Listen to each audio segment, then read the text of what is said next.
A edição que eu tenho é de 1901. Parece que não é a primeira. Deixa eu ver uma coisa aqui. São lembranças várias, inclusive do fim do Império. Agora, no curso do livro, ele fala nos grandes oradores e destaca 5 como os maiores.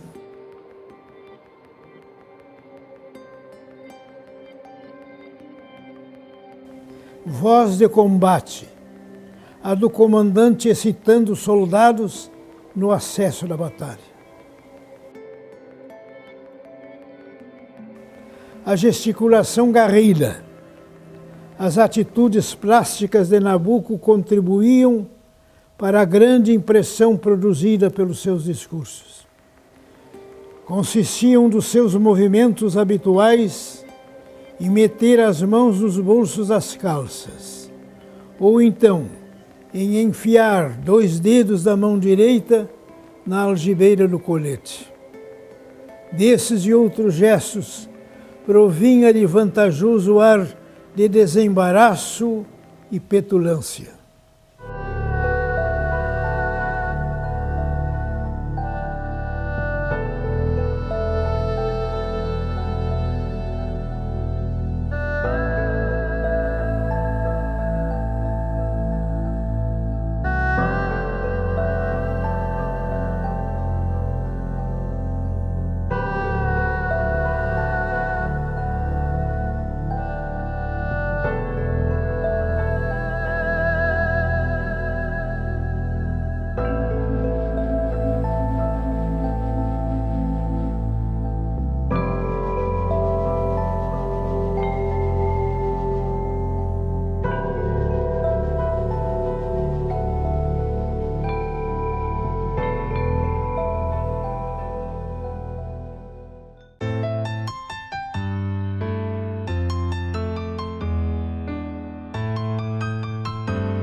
Vivia no campo, estava sempre no campo. Então ele conhece essas lides do campo e tudo.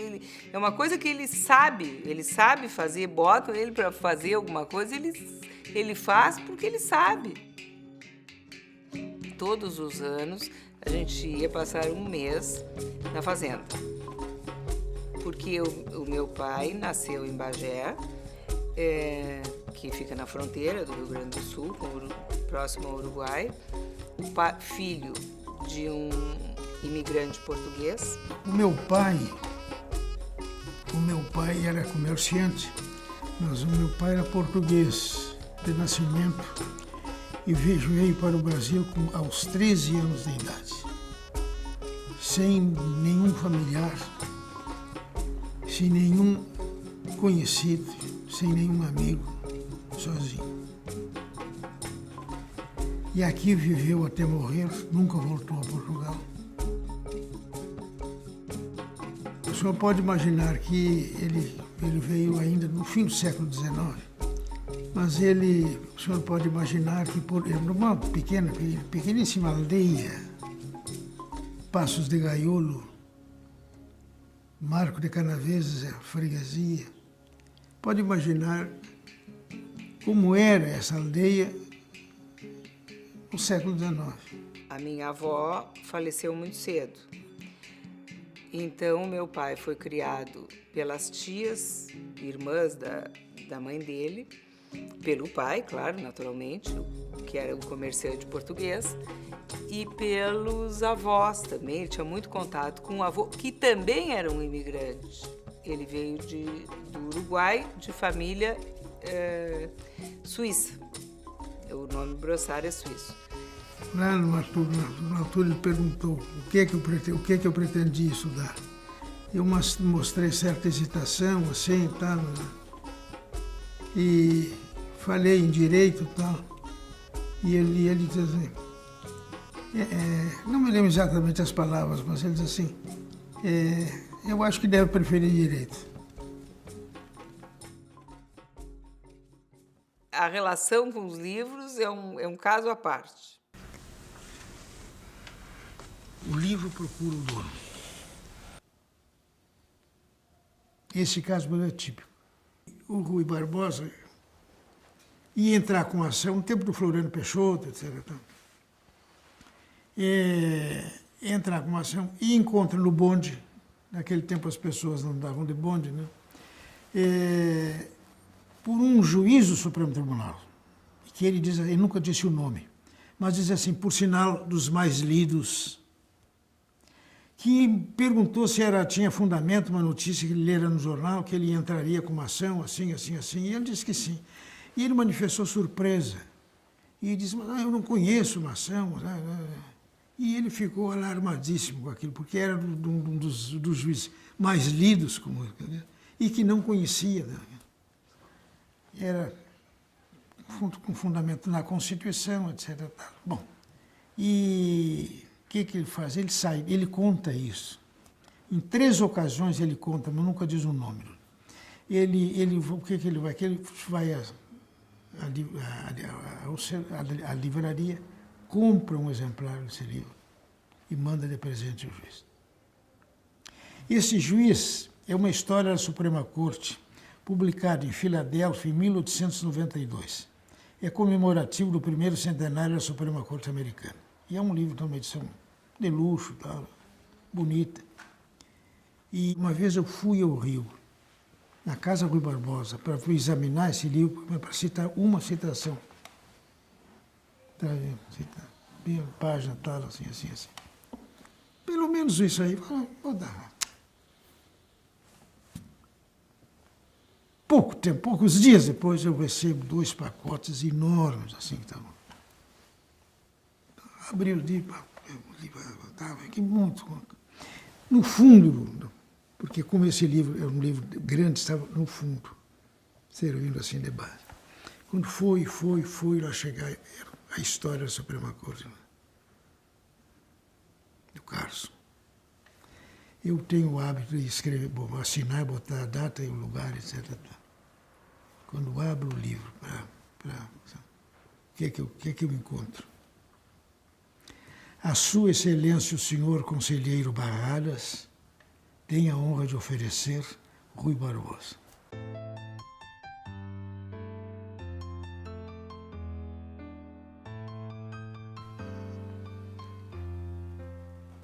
Eu tenho mais livro do que posso. Quer dizer, eu tenho livros que compro e sei que eu não vou ler. Mas pelo menos prazer de ter o livro à minha mão, por um momento que eu quiser. E a minha leitura é da mesma forma que eu trato dos livros, é vício. Costumo dizer que é vício, né?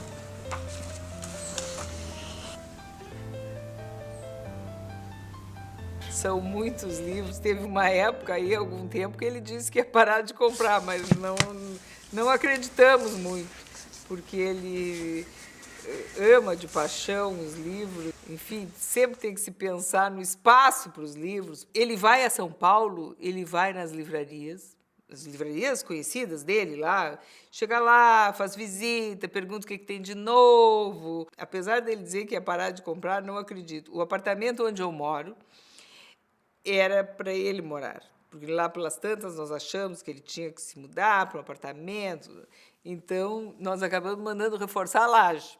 Estava em construção. No fim, ele não foi para o apartamento, ficou lá a laje reforçada. Mas era para poder levar parte dos livros, porque a outra parte, então, ia ficar nós íamos acomodar em outro lugar. Acabou ele ficando aqui no mesmo lugar, ele e os livros. Terminei o ginásio lá e não havia para prosseguir, então era só Porto Alegre, especialmente para Direito. O meu curso acadêmico foi um curso normal e também posso dizer que tive grandes professores e outros nem tanto.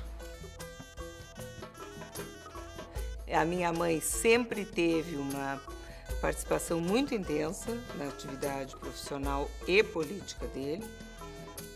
A minha mãe se formou em Direito, numa época que ninguém estudava Direito. Ela se formou em 2 anos ou 3 depois dele.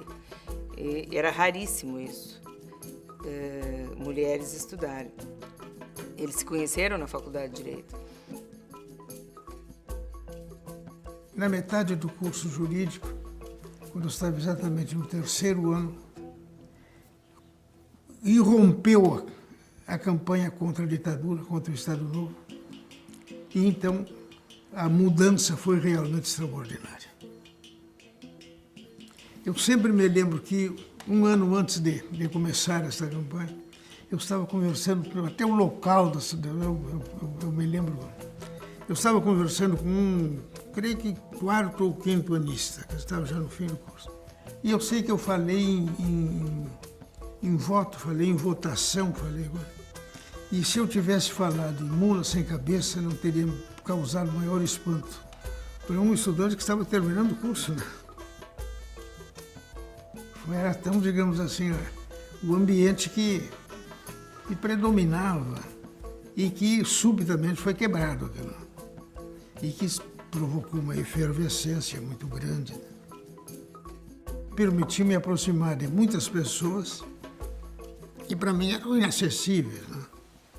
Mas que o convívio me permitiu. Né?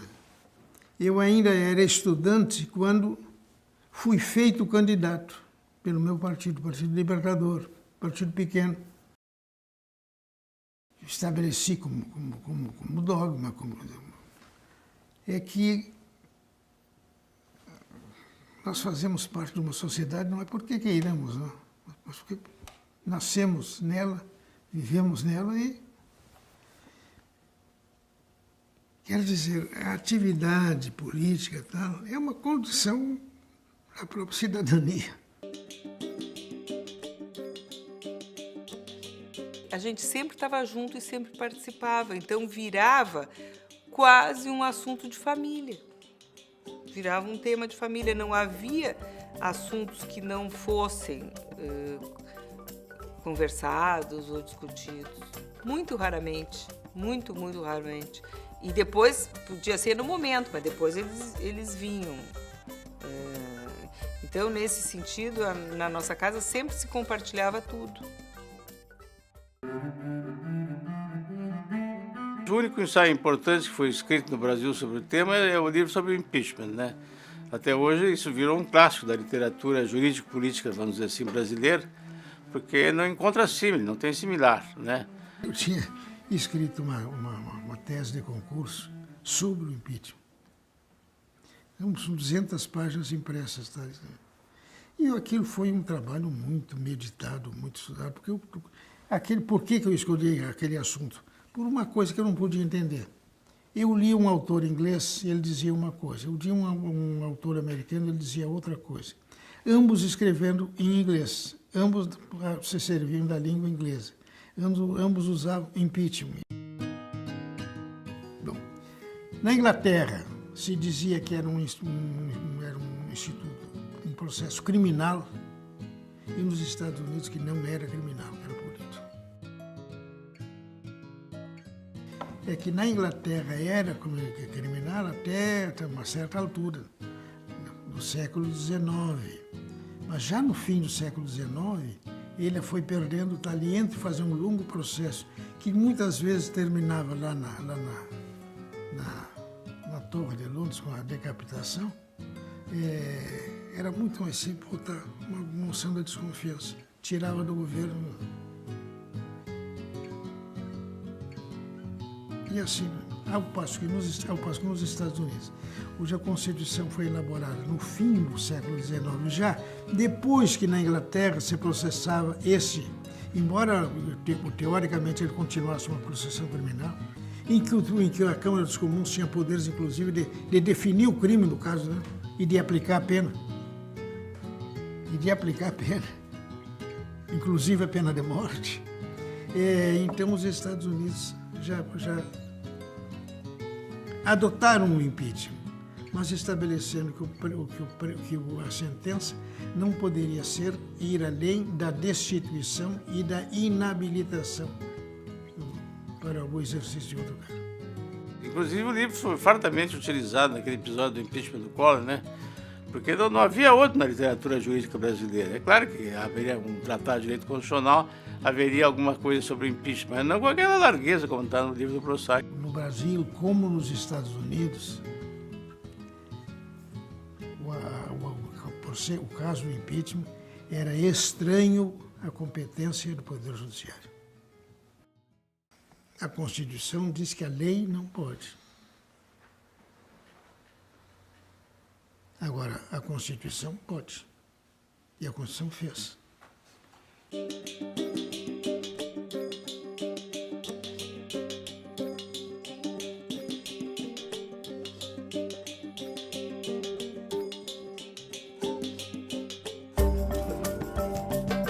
Era uma Assembleia numerosa e que estava muito fragmentada.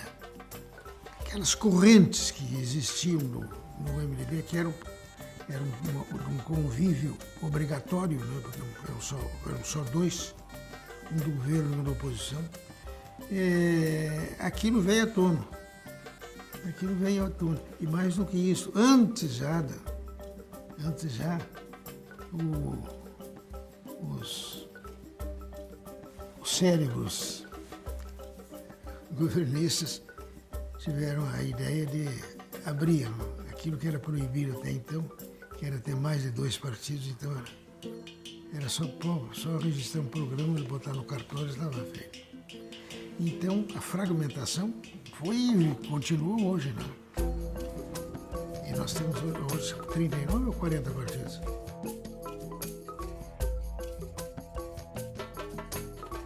Fui consultor-geral da República. Esse é um cara que eu gostei muito, porque é puramente jurídico. Eu tinha um cliente, que era o presidente da República. Só. Realmente era muito bom. Lá no Ministério eu fiz algumas coisas que foram interessantes. A primeira delas, essas outras coisas penitenciárias, aí sempre me impressionou muitíssimo. Então eu conversei com o presidente sobre isso aí, o setor tinha sido abandonado. E é claro, não dá popularidade em ninguém, construir uma cadeia, uma penitenciária, não dá penitenciária, não dá voto também, não é? Ao passo que pode botar um pingo d'água na praça, olha que bonitinho. Né? Então, bom, já que não dá para fazer meia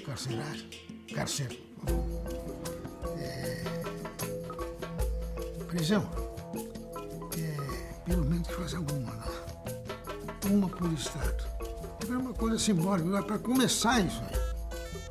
E foi feito em todos os estados, uma, maior, menor, etc. Mas era para continuar. Mas fazia muito tempo que a maioria dos estados não fazia uma. Eu nunca imaginei que pudesse ser nomeado para o Supremo Tribunal. Antes de assumir, já nomeado, eu escrevi uma carta ao presidente Ulisses Guimarães, carta até um pouco longa, me despedindo e dizendo que encerrava a minha atividade. Fiz algumas considerações de natureza política sobre o que tinha acontecido, o que tinha sido feito naquele período de dificuldades homéricas. Só Deus ou o diabo sabem o que a oposição sofreu naquele tempo, com a complacência de muita gente boa. E, ao mesmo tempo, uma ocasião de agradecer, de fazer um elogio da pessoa dele. Eu disse que ele tinha se eternizado em vida, se tornado um imortal. A Constituição estabelecia no artigo 192 que os empréstimos, o juro real, seria limitado em 12%. E terminou, não se sabia o que era juro real, etc. E eu não tive que votar. E outra coisa que na Constituição não tinha uma definição de juro, etc. E no meu corpo de votar, eu disse, olha, foi alegado isso. A Constituição não diz, é claro, ele não podia dizer. Afinal de contas, a Constituição não é vocabulário, né? Nem guia telefônico, nem tem o número de todos os assinantes, etc. Agora, até vou ficar só no Código Civil, que é a lei, né? Depois da Constituição, a mais importante lei. Mas o Código Civil fala sobre muitas coisas que também se definiram, né? Por exemplo, fala em vida, fala em morte, fala em nascimento, fala em amor, fala em ódio, fala em... Todas essas palavras não são definidas, mas todo mundo sabe o que é, né? E aí eu digo, bom, a gente sofre aqui, mas pelo menos tem que se divertir um pouco.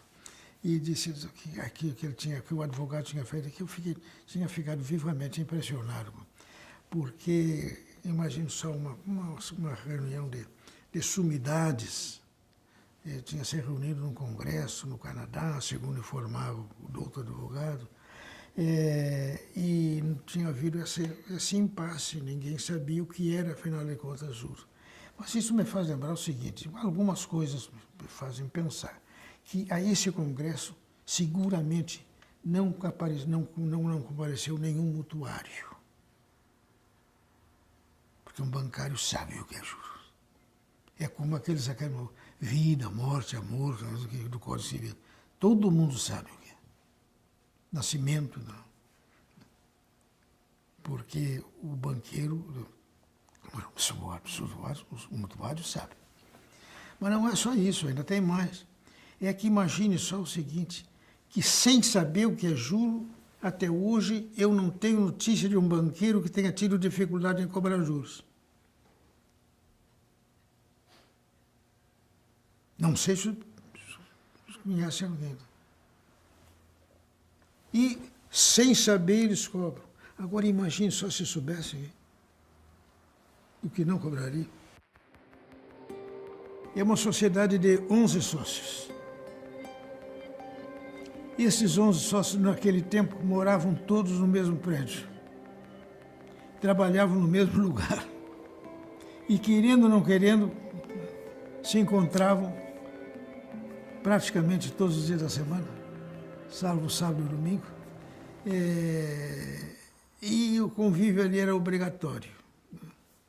E mesmo no sábado e domingo era comum que houvesse um ponto de encontro. De modo que havia uma proximidade muito grande. Mas, coisa curiosa, havia cordialidade entre os ministros, mas não havia intimidade. O grande talento é o morador, né? É um morador realmente requintado, é um homem culto, preparado, às vezes usa um vocabulário não tão comum, porque é muito inspirado pelo seu grande ídolo intelectual, que era o Rui Barbosa, mas é sempre alguém que se ouve com a máxima atenção. Dos 5 grandes oradores selecionados pelo deputado Afonso Celso, Rui Barbosa é um deles. Começa assim: este assombrava como um fenômeno. Baixo, franzino, compleição mórbida, parecendo insuscetível do mais leve esforço e prestes a desfalecer. Falava 2, 3, 4 horas consecutivas, sem repousar, sem soluções de continuidade, sem se servir de uma nota, sem molhar a garganta, sem que um instante o afrouxasse ou se empanasse, o timbre de sua voz extensa e mordente. Os olhos semicerrados, por causa da extrema miopia. Gestos escassos e vagos, quase imóvel na tribuna, à guisa de um sonâmbulo. Fisionomia impassível, de sua boca escorria ininterrupta, sempre cheia e volumosa, a caudal de palavras cristalinas, prodigiosa máquina de falar.